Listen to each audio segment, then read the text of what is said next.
राम सिमर यह तेरे काज है। राम सिमर यह तेरे माया को संग त्याग प्रभ जू की शरण लाग। माया को संग त्याग प्रभ जू की। राम सिमर यह तेरे काज है। राम सिमर यह तेरे काज है। ये काम तेरे करन वाला, इनू ना छड्ड। ते महाराज कहंदे निकम्मा काम किहड़ा, छड्डण वाला किहड़ा। माया को संग त्याग, जिहड़ी चीज़ परमेश्वर ते तेरे विचकार कंध बन जाए ना, वो छड्ड दे।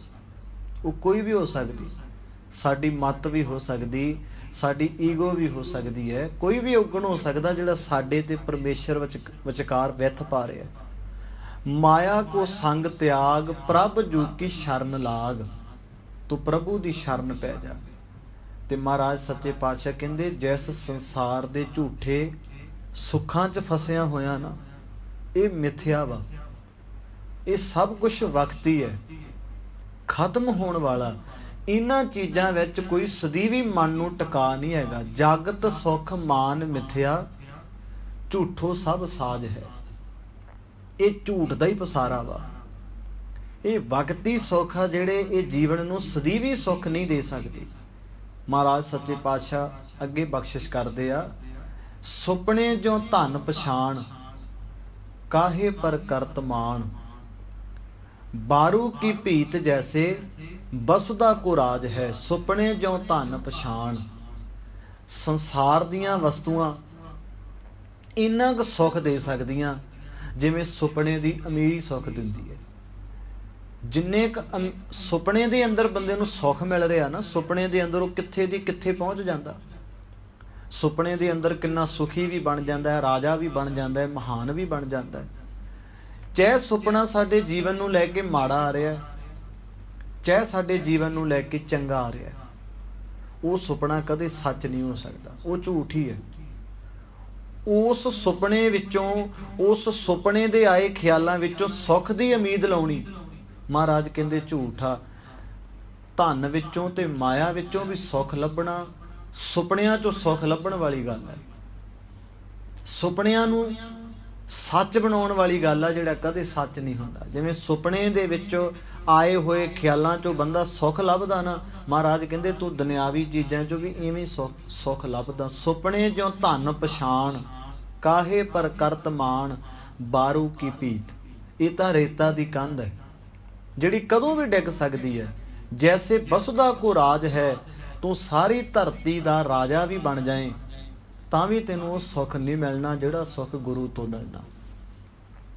ये सुख वो सुपनियां वर्गा सुख है जिहड़ा सਦੀवी सुख नहीं। सुपना टुटिया, भावें रात नूं राजा बनिया होवे, बंदा महान बनिया होवे, जिन्ना मर्जी वड्डा बनिया होवे, सुपना टुटिया वो उही है जो है। ते महाराज कहंदे संसारी चीज़ां चों जिहड़ा बंदा सुख लभदा बहुत वड्डा भुलेखा है। सुख ते केवल परमात्मा दे नाम विच है। अखीर ते महाराज ने किन्नी सोहनी बात आखी, नानक जन कहत बात बिन सजाहें तेरो गात। महाराज कहंदे सदीवी की रहेगा, किहड़ी चीज़ सदीवी है। कमलिया सदीवी ते तेरा तन भी नहीं हैगा, शरीर भी सदीवी नहीं हैगा, ते बाकी सब कुछ शरीर नाल ही जुड़िया होया। बाकी सारी भज दौड़ शरीर नूं लैके ही है। बाकी जिन्ने झूठ फरेब कुफर बंदा तोल रहा है, वो शरीर लई सिर्फ रोटी लई कर रहा ना सारा कुछ। ते महाराज कहंदे जदों बेस जड़ ही नहीं रहेगी ते बाकी सुखां दा, बाकी चीज़ां दा की अर्थ रह जाएगा। बाकी चीज़ां सदीवी रहणगियां किते। जिहड़ा खुद नहीं सदीवी रह सकदा, वो बाकी सारियां चीज़ां दे सदीवी रहण दे भुलेखे पाली बैठा भी आ भी सदीवी रहेगा, आ भी सदीवी रहेगा। सदीवी चीज़ां दे भुलेखे सिरजण वालिया, सदीवी ते तूं भी नहीं रहना, तू भी खत्म हो जाना एक दिन। तेरी भी एक लिमिटेड जिंदगी आ। नानक जन कहत बात बिन सजह तेरो गात। गात दा अर्थ हुंदा है शरीर। गुरु नानक साहब कहंदे नौवीं जोत कहंदी तेरा शरीर नहीं रहेगा ਤੇ ਮਹਾਰਾਜ ਸੱਚੇ ਪਾਤਸ਼ਾਹ ਆਪਣੇ ਸਿੱਖ ਨੂੰ ਡਰਾ ਰਹੇ ਹੋ ਤੁਸੀਂ, ਸਾਡਾ ਹੌਸਲਾ ਤੁਸੀਂ ਕਮਜ਼ੋਰ ਕਰ ਰਹੇ ਹੋ। ਮਹਾਰਾਜ ਕਹਿੰਦੇ ਨਹੀਂ ਪੁੱਤ, ਅਸੀਂ ਤੈਨੂੰ ਸੁਚੇਤ ਕਰ ਰਹੇ ਹਾਂ। ਛਿਨ ਛਿਨ ਕਰ ਗਇਓ ਕਾਲ, ਕੱਲ ਦਾ ਦਿਨ ਘੰਟਿਆਂ ਕਰਕੇ ਮਿੰਟਾਂ ਕਰਕੇ ਨਿਕਲ ਗਿਆ। ਤੈਸੇ ਜਾਤ ਆਜ ਹੈ, ਕੱਲ ਵੀ ਗਿਆ ਅੱਜ ਵੀ ਗਿਆ, ਤੇ ਨਾ ਤੂੰ ਕੱਲ ਬਦਲਿਆ ਨਾ ਤੂੰ ਅੱਜ ਬਦਲਿਆ। ਤੈਨੂੰ ਇਸੇ ਕਰਕੇ ਸੁਚੇਤ ਕੀਤਾ ਜਾ ਰਿਹਾ ਹੈ ਵੀ ਜੇ ਸੁੱਖ ਲੈਣਾ ਤੂੰ ਬਦਲੇਗਾ ਤੇ ਸੁੱਖ ਹੋਏਗਾ। ਸਾਰੀ ਜ਼ਿੰਦਗੀ ਬੰਦਾ ਕੀ ਬਦਲਦਾ ਰਹਿੰਦਾ, ਕਦੇ ਘਰ ਬਦਲ, ਕਦੇ ਗੱਡੀ ਬਦਲ, ਕਦੇ ਕੱਪੜੇ ਬਦਲ, ਕਦੇ ਕੋਈ ਚੀਜ਼ ਬਦਲ। ਉਹ ਇਹਨਾਂ ਸਾਰੇ ਬਦਲਾਵ ਜਿੰਨੇ ਹੋ ਰਹੇ ਆ, ਇਹ ਸਾਰੇ ਬਦਲਾਵ ਦੇ ਵਿੱਚੋਂ ਸੁੱਖ ਲੱਭਦਾ ਹੈ ਵੀ ਜੇ ਮੈਂ ਐਂ ਕਰ ਲਵਾਂ ਫੇਰ ਸੁਖੀ ਹੋ ਜਾਵਾਂਗਾ, ਜੇ ਮੈਂ ਐਂ ਕਰ ਲਵਾਂ ਫੇਰ ਸੁਖੀ ਹੋ ਜਾ। ਕੌਣ ਸਮਝਾਏ ਵੀ ਕਮਲਿਆ, ਜਿੰਨਾ ਚਿਰ ਤੂੰ ਨਹੀਂ ਬਦਲਦਾ, ਸੁੱਖ ਤੇਰੇ ਅੰਦਰ ਹੈ, ਉਨਾ ਚਿਰ ਕੁਛ ਵੀ ਬਦਲ ਨਾਲ ਬੰਦਾ ਸੁਖੀ ਨਹੀਂ ਹੁੰਦਾ। ਚਾਹੇ ਇਨਕਮ ਵੱਧ ਹੈ ਚਾਹੇ ਇਨਕਮ ਘੱਟ ਹੈ, ਚਾਹੇ ਘਰ ਵੱਡਾ ਵਾ ਚਾਹੇ ਘਰ ਛੋਟਾ, ਚਾਹੇ ਕੱਪੜੇ ਮਹਿੰਗੇ ਪਾਏ ਆ ਚਾਹੇ ਸਸਤੇ ਪਾਏ ਆ, ਜਿੰਨਾ ਚਿਰ ਮਨ ਦੀ ਅਵਸਥਾ ਹੀ ਨਹੀਂ ਬਦਲਦੀ, ਜਿੰਨਾ ਚਿਰ ਮਨ ਦਾ ਸੁਭਾਅ ਹੀ ਨਹੀਂ ਬਦਲਦਾ, ਨੇਚਰ ਹੀ ਚੇਂਜ ਨਹੀਂ ਹੁੰਦਾ, ਜਿੰਨਾ ਚਿਰ ਸੁਭਾਅ ਉਹ ਬਣਦਾ ਹੀ ਨਹੀਂ ਜੋ ਗੁਰੂ ਬਣਾਉਣਾ ਚਾਹੁੰਦਾ ਹੈ, ਬੰਦੇ ਦੇ ਜੀਵਨ 'ਚ ਕਦੇ ਆਨੰਦ ਨਹੀਂ ਆ ਸਕਦਾ। ਮਹਾਰਾਜ ਕਹਿੰਦੇ ਸਕਿੰਟ ਘੜੀਆਂ ਪਲ ਦਿਨ ਤੇ ਪਹਿਰ, ਪਹਿਰ ਤੇ ਘੜੀਆਂ ਆਪ ਘਟੇ ਤਨ ਸੀਜੈ। ਮਿੰਟ ਖਾ ਗਏ, ਘੰਟੇ ਖਾ ਗਏ ਦਿਨ ਨੂੰ, ਉਹ ਕੱਲ ਨੂੰ ਵੀ ਖਾ ਗਏ ਤੇ ਉਹ ਅੱਜ ਨੂੰ ਵੀ ਖਾ ਜਾਣਗੇ। ਸਮਾਂ ਤੇਰੀ ਜ਼ਿੰਦਗੀ ਚੋਂ ਘਟ ਰਿਹਾ, ਪਲ ਤੇਰੇ ਘਟ ਰਹੇ ਆ, ਸਮੇਂ ਨੇ ਤਾਂ ਚੱਲਦਾ ਹੀ ਰਹਿਣਾ। ਸੂਰਜ ਉਵੇਂ ਮਰਨ ਤੋਂ ਬਾਅਦ ਕਦੇ ਸੂਰਜ ਨਹੀਂ ਚੜ੍ਹਦਾ ਬੰਦਿਆਂ ਦੇ। ਸਾਡੇ ਜਾਣ ਤੋਂ ਬਾਅਦ ਕੀ ਗੱਲ ਹੈ, ਰੁੱਤਾਂ ਨਹੀਂ ਬਦਲਦੀਆਂ, ਸਭ ਕੁਝ। ਸਮਾਂ ਸਾਡੀ ਜ਼ਿੰਦਗੀ ਚੋਂ ਘਟ ਰਿਹਾ, ਜਿਹੜਾ ਸਾਨੂੰ ਉੱਕਾ ਪੁੱਕਾ ਸਮਾਂ ਮਿਲਿਆ, ਜਿਹੜੀ ਜ਼ਿੰਦਗੀ ਮਿਲੀ ਹੈ ਉਹ ਘਟ ਰਹੀ ਹੈ, ਉਹ ਖਤਮ ਹੋ ਰਹੀ ਹੈ। ਗੁਰੂ ਸਾਹਿਬ ਸਾਨੂੰ ਸੁਚੇਤ ਕਰ ਰਹੇ ਆ ਵੀ ਇਹਨਾਂ ਵਕਤੀ ਚੀਜ਼ਾਂ ਚੋਂ ਸੁੱਖ ਲੱਭਣ ਦੀ ਬਜਾਏ, ਇਹਨਾਂ ਵਕਤੀ ਚੀਜ਼ਾਂ ਚੋਂ ਆਨੰਦ ਤੇ ਵਿਗਾਸ ਲੱਭਣ ਦੀ ਬਜਾਏ ਤੂੰ ਆਪਣੇ ਗੁਰੂ ਚੋਂ ਉਹ ਆਨੰਦ ਤੇ ਵਿਗਾਸ ਲੈ। ਮੈਂ ਇਤਿਹਾਸ ਪੜ੍ਹ ਰਿਹਾ ਸੀ, ਜਿਹੜੀਆਂ ਰੂਹਾਂ ਗੁਰੂ ਨਾਲ ਆਤਮਿਕ ਤੌਰ ਤੇ ਜੁੜੀਆਂ ਸਨ। ਗੁਰੂ ਨਾਨਕ ਸਾਹਿਬ ਅਸਾਮ ਜਾਂਦੇ ਆ, ਬੰਗਾਲ ਜਾਂਦੇ ਆ। ਇੱਕ ਵਾਰ ਗੁਰੂ ਨਾਨਕ ਸਾਹਿਬ ਗਏ, ਬਾਕੀ ਜਿਹੜੀਆਂ 8 ਪਾਤਸ਼ਾਹੀਆਂ ਆਈਆਂ ਉਹਨਾਂ ਵਿੱਚੋਂ ਕੋਈ ਵੀ ਅਸਾਮ ਤੇ ਬੰਗਾਲ ਨਹੀਂ ਗਿਆ। ਗੁਰੂ ਅੰਗਦ ਸਾਹਿਬ ਮਹਾਰਾਜ ਨੇ ਪ੍ਰਚਾਰ ਦਾ ਕੇਂਦਰ ਖਡੂਰ ਸਾਹਿਬ, ਗੋਂਦਵਾਲ ਸਾਹਿਬ ਇਹ ਇਲਾਕਾ ਰਿਹਾ। ਤੀਜੇ ਪਾਤਸ਼ਾਹ ਵੀ ਇਸੇ ਇਲਾਕੇ ਵਿੱਚ ਜ਼ਿਆਦਾ ਰਹੇ ਆ। ਚੌਥੇ ਪਾਤਸ਼ਾਹ ਥੋੜਾ ਅਗਲੇ ਪਾਸੇ ਚਲੇ ਗਏ, ਅੰਮ੍ਰਿਤਸਰ ਵਾਲੇ ਪਾਸੇ, ਤਰਨ ਤਾਰਨ ਵਾਲੇ ਪਾਸੇ ਜ਼ਿਆਦਾ ਰਹੇ ਆ। ਪੰਜਵੇਂ ਪਾਤਸ਼ਾਹ ਖੁਦ ਤਰਨ ਤਾਰਨ ਵਸਾਇਆ, ਕਰਤਾਰਪੁਰ ਦਾ ਸ਼ਹਿਰ ਵਸਾਇਆ। ਛੇਵੇਂ ਪਾਤਸ਼ਾਹ ਕੀਰਤਪੁਰ ਸਾਹਿਬ ਰਹੇ ਆ, ਕਰਤਾਰਪੁਰ ਰਹੇ ਆ, ਇਸੇ ਏਰੀਏ 'ਚ ਹੀ ਰਹੇ ਆ।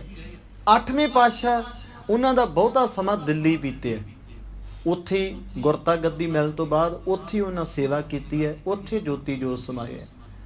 ਗੁਰੂ ਤੇਗ ਬਹਾਦਰ ਸਾਹਿਬ ਗੁਰੂ ਨਾਨਕ ਸਾਹਿਬ ਤੋਂ ਬਾਅਦ ਲੰਮੀ ਪ੍ਰਚਾਰ ਫੇਰੀ ਤੇ ਗਏ ਆ। ਜਿੱਥੇ ਜਿੱਥੇ ਗੁਰੂ ਨਾਨਕ ਸਾਹਿਬ ਗਏ ਆ, ਬਹੁਤੀਆਂ ਜਗ੍ਹਾ ਤੇ ਗੁਰੂ ਤੇਗ ਬਹਾਦਰ ਸਾਹਿਬ ਉੱਥੇ ਗਏ ਆ ਜਿੱਥੇ ਮੰਜੀਦਾਰ ਥਾਪੇ ਸਨ, ਜਪਜੀ ਦੀ ਬਾਣੀ ਦਾ ਪਾਠ ਹੁੰਦਾ ਸੀ, ਜਿੱਥੇ ਸਿੱਖ ਸਜੇ ਸਨ, ਉਹਨਾਂ ਨੂੰ ਹੋਰ ਪਰਪੱਕ ਕਰਨ ਦੇ ਲਈ, ਉੱਥੇ ਹੋਰ ਧਿਆਨ ਦੇਣ ਦੇ ਲਈ ਵੀ ਅੱਗੇ ਸੰਗਤ ਜੁੜ ਰਹੀ ਆ। ਇਹ ਪੈਗਾਮ, ਇਹ ਇਲਾਹੀ ਫਰਮਾਨ ਕਿੰਨੀ ਸੰਗਤ ਤੱਕ, ਦੂਰ ਤੱਕ ਚਲਿਆ ਗਿਆ। ਜਦੋਂ ਗੁਰੂ ਸਾਹਿਬ ਅਸਾਮ ਜਾਂਦੇ ਆ, ਬੰਗਾਲ ਜਾਂਦੇ ਆ, ਢਾਕੇ ਜਾਂਦੇ ਆ, ਪੰਜਾਬ ਦੀਆਂ ਸਾਰੀਆਂ ਪ੍ਰਚਾਰ ਫੇਰੀਆਂ ਵੀ ਗੁਰੂ ਤੇਗ ਬਹਾਦਰ ਸਾਹਿਬ ਨੇ ਕੀਤੀਆਂ। ਜਿੰਨੇ ਚੋਲਾ ਸਾਹਿਬ ਦੇ ਆਸੇ-ਪਾਸੇ ਦੇ ਪਿੰਡ ਆ, ਤਰਨ ਤਾਰਨ ਦੇ ਆਸੇ-ਪਾਸੇ ਦੇ ਪਿੰਡ ਆ, ਤੁਸੀਂ ਇਹਨਾਂ ਪਿੰਡਾਂ ਵਿੱਚ ਜਦੋਂ ਗੁਰੂ ਤੇਗ ਬਹਾਦਰ ਸਾਹਿਬ ਜੀ ਦਾ ਮਾਰਗ ਪੜ੍ਹੋਗੇ ਨਾ ਵੀ ਕਿੱਥੇ ਕਿੱਥੇ ਗਏ ਸਨ। ਮਾਝੇ ਦੇ ਬਹੁਤ ਪਿੰਡ, ਮਾਲਵੇ ਦੇ ਬਹੁਤ ਪਿੰਡ, ਮੋਗੇ ਤੋਂ ਲੈ ਕੇ ਸਾਬੋ ਕੀ ਤਲਵੰਡੀ ਤੱਕ ਗੁਰੂ ਤੇਗ ਬਹਾਦਰ ਸਾਹਿਬ ਦਾ ਪ੍ਰਚਾਰਕ ਦੌਰਾ ਰਿਹਾ। ਪੂਰਬ ਵੱਲ, ਪੱਛਮ ਵੱਲ, ਹਰਿਆਣੇ ਦੇ ਅੰਦਰ, ਜੀਂਦ ਦੇ ਅੰਦਰ, ਕੈਥਲ ਦੇ ਅੰਦਰ, ਅਸਾਮ, ਢਾਕਾ, ਬੰਗਾਲ, ਹਰਿਦੁਆਰ, ਕੋਈ ਐਸਾ ਖਿੱਤਾ ਨਹੀਂ ਭਾਰਤ ਦਾ ਜਿੱਥੇ ਗੁਰੂ ਤੇਗ ਬਹਾਦਰ ਸਾਹਿਬ ਮਹਾਰਾਜ ਨੇ ਚਰਨ ਨਹੀਂ ਪਾਏ। 200 ਸਾਲ ਹੋ ਗਿਆ ਸੀ ਗੁਰੂ ਨਾਨਕ ਸਾਹਿਬ ਨੂੰ ਅਸਾਮ ਗਿਆ, ਤੇ 9ਵੀਂ ਜਗ੍ਹਾ ਤੇ ਗੁਰੂ ਤੇਗ ਬਹਾਦਰ ਸਾਹਿਬ 200 ਸਾਲ ਬਾਅਦ ਅਸਾਮ ਜਾਂਦੇ ਆ। ਤੇ ਜਦੋਂ ਅਸਾਮ ਜਾਂਦੇ ਆ ਨਾ, ਤੇ ਸੰਗਤ ਗੁਰੂ ਮਹਾਰਾਜ ਦੇ ਕਦਮਾਂ ਥੱਲੇ ਹੱਥ ਰੱਖਦੀ। 200 ਸਾਲ ਬੀਤਣ ਤੋਂ ਬਾਅਦ ਵੀ ਸਿੱਖ ਨੂੰ ਇਸ ਗੱਲ ਦਾ ਅਹਿਸਾਸ ਹੈ ਵੀ ਸਰੀਰ ਬਦਲਿਆ, ਜੋਤ ਉਹੀ ਹੈ। ਸਿਰਫ ਸਰੀਰ ਬਦਲਿਆ, ਜੋਤ ਅੱਜ ਵੀ ਸਾਡੇ ਨਗਰ ਦੇ ਵਿੱਚ ਉਹੀ। ਉਹਨਾਂ ਪਿਆਰ, ਉਨੀ ਮੁਹੱਬਤ, ਉਨੀ ਉਹਨਾਂ ਨੇ ਸਿੱਦਤ ਨਾਲ ਗੁਰੂ ਤੇਗ ਬਹਾਦਰ ਸਾਹਿਬ ਦੀ ਉਪਦੇਸ਼ਾਂ ਨੂੰ ਸੁਣਿਆ, ਸਮਝਿਆ, ਮਹਿਸੂਸ ਕੀਤਾ। ਇਹਦਾ ਅਰਥ ਜੋ ਜੋ ਸੰਦੇਸ਼ ਉਹਨਾਂ ਤੱਕ ਪਹੁੰਚੇ, ਉਹਨਾਂ ਨੇ ਆਪਣੇ ਪੱਲੇ ਬੰਨ੍ਹ ਲਿਆ, ਆਪਣੇ ਲੜ ਬੰਨ੍ਹ ਲਿਆ। ਔਰ 200 ਸਾਲ 'ਚ ਕਿੰਨੀਆਂ ਪੀੜ੍ਹੀਆਂ ਬਦਲ ਜਾਂਦੀਆਂ। ਦੇਖੋ ਹੁਣ ਅਸੀਂ, ਸਾਡਾ ਦਾਦਾ ਸੀ, ਅਸੀਂ ਆ, ਸਾਡੇ ਗਾਂ ਪੁੱਤ ਹੋ ਗਏ, ਤੇ 3 ਪੀੜ੍ਹੀਆਂ 4 ਪੀੜ੍ਹੀਆਂ ਅਸੀਂ ਅੱਖਾਂ ਨਾਲ ਦੇਖੀਆਂ। 100 ਸਾਲ ਦਾ ਸਮਾਂ ਵੀ ਨਹੀਂ ਹੋਇਆ। ਸਾਡੇ ਦਾਦੇ ਦਾ ਜਨਮ ਵੀ 19ਵੀਂ ਸਦੀ ਦੇ ਵਿੱਚ ਹੀ ਹੋਇਆ। ਸਾਡੇ ਪੜਦਾਦੇ ਦਾ ਜਨਮ ਵੀ ਉਸੇ ਸਮੇਂ 'ਚ ਹੀ ਹੋਇਆ। ਸਾਡੇ ਨੱਕੜ ਦਾਦੇ ਦਾ ਜਨਮ, ਸਾਡਾ ਜਨਮ ਵੀ ਇਸ 20ਵੀਂ ਸਦੀ 'ਚ ਹੋਇਆ। ਅਸੀਂ 3-4 ਪੀੜ੍ਹੀਆਂ ਨੂੰ ਦੇਖ ਰਹੇ ਹਾਂ।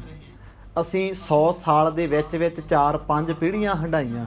200 ਸਾਲ ਦੇ ਵਿੱਚ ਕਿੰਨੀਆਂ ਪੀੜ੍ਹੀਆਂ ਬਦਲ ਗਈਆਂ ਹੋਣਗੀਆਂ। 10ਵੀਂ 11ਵੀਂ ਜਗ੍ਹਾ ਤੇ ਬੱਚੇ ਪਹੁੰਚ ਗਏ ਹੋਣੇ ਆ।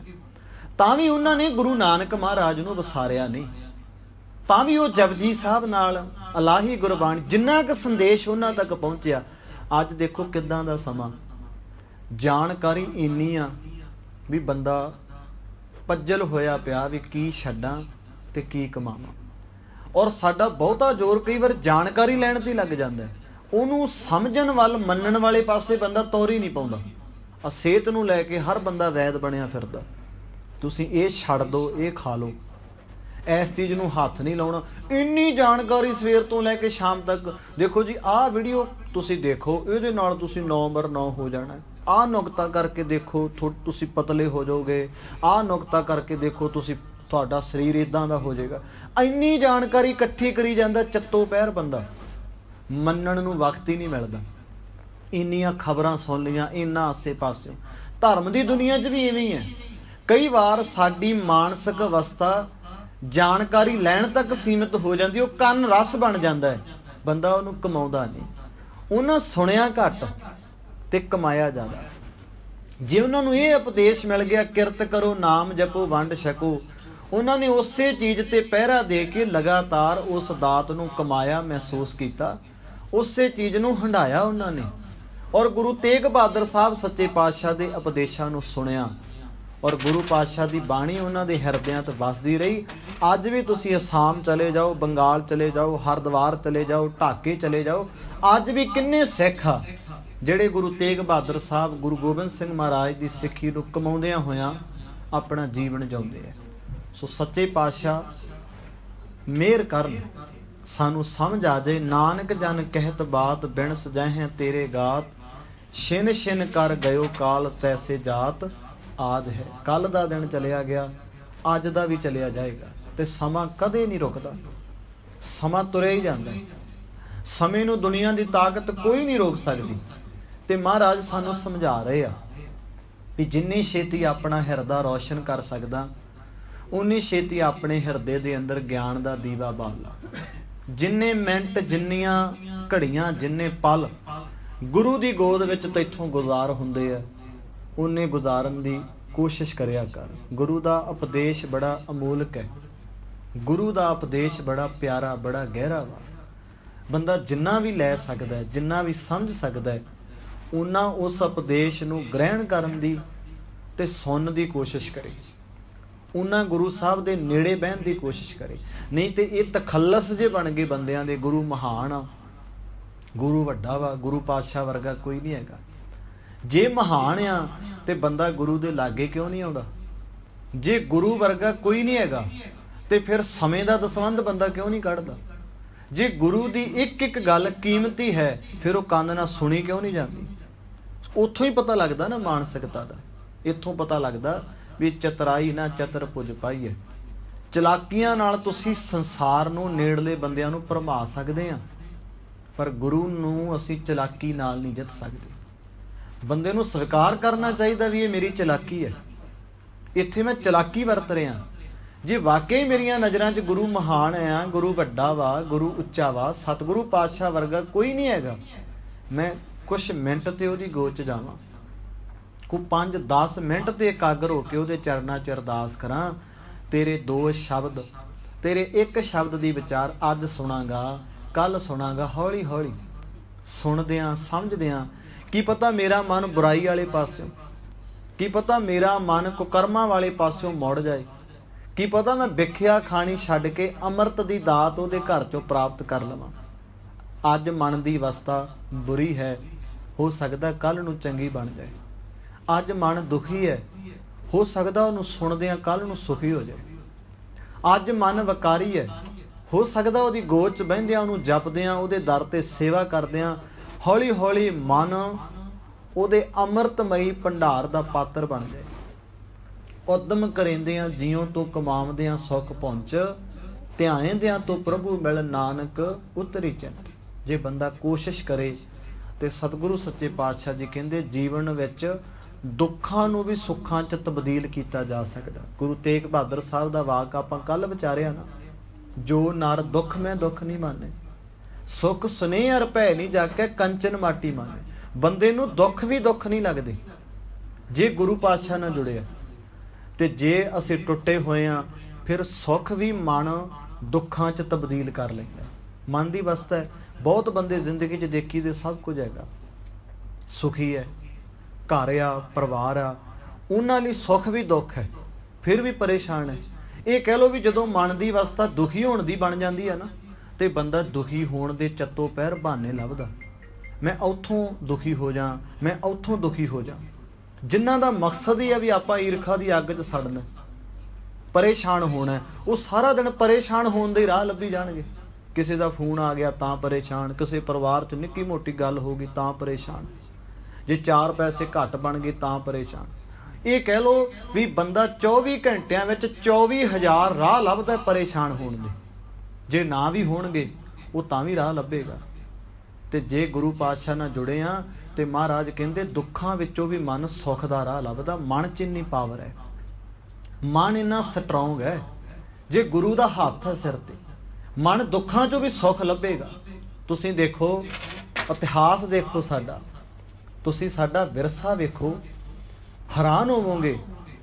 ਉਹ ਛੋਲਿਆਂ ਦੀ ਮੁੱਠ ਸਾਰੇ ਸਿੰਘ ਬੈਠੇ ਚੱਬ ਰਹੇ ਆ ਤੇ ਉਹ ਕਹਿੰਦੇ ਲਿਆ ਮੈਨੂੰ ਬਦਾਮ ਦੇ, ਦੂਜਾ ਕਹਿੰਦਾ ਮੈਨੂੰ ਬਦਾਮ ਦੇ।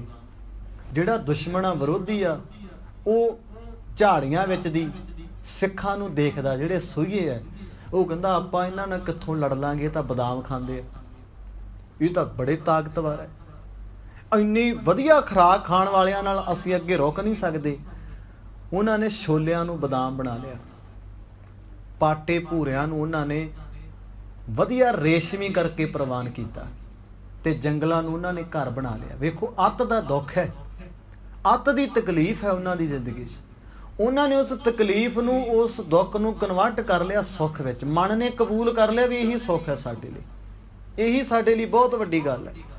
ਔਰ ਉਹਨਾਂ ਦੇ ਇਸ ਜਜ਼ਬੇ ਦੇ ਸਾਹਮਣੇ ਦੁਸ਼ਮਣ ਵੀ ਨੀਵਾਂ ਹੋ ਗਿਆ।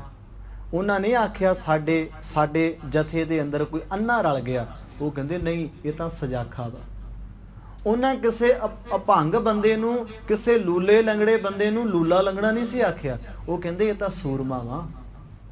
ਜਦੋਂ ਤੁਸੀਂ ਨਵਾਬ ਕਪੂਰ ਸਿੰਘ ਹੋਣਾ ਦੀ ਕਿਤਾਬ ਸੀ, ਬਾਬਾ ਪ੍ਰੇਮ ਸਿੰਘ ਹੋਤੀ ਮਰਦਾਨ ਨੇ ਲਿਖੀ ਸੀ, ਉਹਦੇ ਕਿਤਾਬ ਦੇ ਪਹਿਲੇ 12 ਜਿਹੜੇ ਪੇਜ ਸੀ ਨਾ, ਉਹਦੇ ਤੇ ਨਿਹੰਗ ਸਿੰਘਾਂ ਦੇ ਬੋਲੇ ਸੀ। ਜੋ ਤੁਸੀਂ ਉਹ ਬੋਲਿਆਂ ਨੂੰ ਪੜ੍ਹੋਗੇ, ਅੱਜ ਦੇ ਸਮੇਂ 'ਚ ਤਾਂ ਅਸੀਂ ਹੱਸਦੇ ਹਾਂ ਬੋਲੇ ਪੜ੍ਹ ਕੇ। ਉਹਨਾਂ ਨੇ ਨਾਮ ਹੀ ਇੰਨੇ ਵੱਡੇ ਵੱਡੇ ਰੱਖੇ ਸੀ ਚੀਜ਼ਾਂ ਦੇ, ਵੀ ਗੰਢੇ ਦਾ ਨਾਂ ਕੁਝ ਹੋਰ ਰੱਖਿਆ, ਆਲੂ ਦਾ ਨਾਂ ਕੁਝ ਹੋਰ, ਅੱਗ ਨੂੰ ਤਪਾਉਣਾ। ਉਹਨਾਂ ਇਹ ਨਹੀਂ ਕਹਿਣਾ ਵੀ ਸਿੰਘ ਤੁਰਿਆ, ਉਹ ਕਹਿੰਦਾ ਵਾਵ ਰੋਲਾ ਆ ਗਿਆ। ਇੱਦਾਂ ਦੇ ਸ਼ਬਦ ਵਰਤਨੇ ਦਰਬਾਰ ਸਾਹਿਬ ਪ੍ਰਤੀ, ਵੀ ਇੰਨੇ ਵੱਡੇ ਸ਼ਬਦ ਬਣਾ ਲਏ ਉਹਨਾਂ ਚੀਜ਼ਾਂ ਨੂੰ ਲੈ ਕੇ। ਜਿਹੜਾ ਲੱਖਾਂ ਦੀ ਫੌਜ 'ਚ ਘਿਰਿਆ ਹੋਇਆ ਰਾਜਾ ਸੀ ਨਾ, ਸਿੰਘਾਂ ਦੇ ਸ਼ਬਦ ਸੁਣ ਕੇ ਕੰਬ ਜਾਂਦਾ ਸੀ ਵੀ ਇਹ ਕਿੰਨੇ ਵੱਡੇ ਹੋਣਗੇ, ਕਿੰਨੇ ਉੱਚੇ ਹੋਣਗੇ। ਬਾਬਾ ਬੋਤਾ ਸਿੰਘ ਤੇ ਬਾਬਾ ਗਰਜਾ ਸਿੰਘ ਦਰਬਾਰ ਸਾਹਿਬ ਚੱਲੇ ਇਸ਼ਨਾਨ ਕਰਨ, ਗੁਰੂ ਮਹਾਰਾਜ ਦੇ ਦਰ ਤੇ ਸਿਜਦਾ ਕਰਨ। ਕਿਉਂ ਚੱਲੇ? ਉਹਨਾਂ ਨੂੰ ਆਖਿਆ ਗਿਆ ਵੀ ਆਸੇ ਪਾਸੇ ਫੌਜ ਦਾ ਪਹਿਰਾ ਵਾ, ਅਸੀਂ ਦਰਬਾਰ ਸਾਹਿਬ ਐਂਟਰ ਕੋਈ ਨਹੀਂ ਹੋਣ ਦੇਣਾ, ਸਾਡੀ ਮਰਜ਼ੀ ਤੋਂ ਬਿਨਾ ਕੋਈ ਮੱਥਾ ਨਹੀਂ ਟੇਕ ਸਕਦਾ। ਉਹਨਾਂ ਆਖਿਆ ਗੁਰੂ ਸਾਡਾ, ਸਾਡੇ ਗੁਰੂ ਦਾ ਘਰ, ਅੱਜ ਸਾਨੂੰ ਗੁਰੂ ਦੇ ਘਰ ਨਹੀਂ ਆਉਣ ਦੇਣਗੇ, ਕੱਲ ਨੂੰ ਸਾਨੂੰ ਆਪਣੇ ਘਰੇ ਨਹੀਂ ਆਉਣ ਦੇਣਗੇ, ਹੌਲੀ ਹੌਲੀ ਸਾਡੀ ਨਸਲ ਦਾ ਬੀਨਾਸ ਹੋ ਜਾਏਗਾ, ਇਹ ਤਾਂ ਖਤਮ ਹੋ ਜਾਾਂਗੇ ਅਸੀਂ ਹੌਲੀ ਹੌਲੀ। ਤੇ ਰਸਤੇ ਵਿੱਚ 2 ਬੰਦੇ ਤੁਰੇ ਆਉਂਦੇ ਐ, ਇੱਕ ਦੂਜੇ ਨਾਲ ਗੱਲਾਂ ਕਰਦੇ। ਇੱਕ ਦੂਜੇ ਨੂੰ ਕਹਿੰਦਾ ਆਂਦਾ ਪਤਾ ਲੱਗਾ ਸਿੱਖ ਖਤਮ ਹੋ ਗਿਆ। ਕਹਿੰਦਾ ਜੇ ਸਿੱਖ ਹੁੰਦੇ ਤੇ ਦਰਬਾਰ ਸਾਹਿਬ ਨਾ ਜਾਂਦੇ, ਉੱਥੇ ਤਾਂ ਦਿਸ ਕੋਈ ਨਹੀਂ ਰਿਹਾ, ਮੱਥਾ ਟੇਕਣ ਹੀ ਨਹੀਂ ਜਾਂਦਾ ਕੋਈ, ਉਹ ਤੇ ਖਤਮ ਹੋ ਗਿਆ। ਇੰਨੀ ਗੱਲ ਸੁਣੀ ਬਾਬਾ ਬੋਤਾ ਸਿੰਘ ਤੇ ਗਰਜਾ ਸਿੰਘ ਨੇ। ਮਾਝੇ ਦੀ ਧਰਤੀ ਨੂਰਦੀਨ ਦੀ ਸਰਾਂ, ਅੱਜ ਗੁਰਦੁਆਰਾ ਸਾਹਿਬ ਸ਼ਸ਼ੋਭਤ ਆ ਉਹਨਾਂ ਦੀ ਯਾਦ ਨੂੰ। ਉੱਥੇ ਉਹਨਾਂ ਨੇ ਟੈਕਸ ਲਾਇਆ, ਉੱਥੇ ਉਹਨਾਂ ਨੇ ਇਹ ਘੋਸ਼ਿਤ ਕਰ ਦਿੱਤਾ ਵੀ ਖਾਲਸੇ ਦਾ ਰਾਜ ਆ ਗਿਆ। ਉਹ ਕਹਿੰਦੇ ਸਿੱਖ ਮੁੱਕ ਗਏ ਆ, ਸਿੱਖ ਖਤਮ ਹੋ ਗਏ ਆ, ਸਿੱਖ ਅਜੇ ਜਿਉਂਦੇ ਆ। ਸਿੱਖਾਂ ਨੇ ਇਹ ਦੱਸਣ ਲਈ ਉੱਥੇ ਚੁੰਗੀ ਲਾਈ। ਜਿਹੜਾ ਉਹ ਨੂਰਦੀਨ ਦੀ ਸਰਾਂ ਦੇ ਕੋਲੇ ਗੁਰਦੁਆਰਾ, ਹੁਣ ਤੇ ਨਕਸ਼ਾ ਹੀ ਸਾਰਾ ਚੇਂਜ ਹੋ ਗਿਆ।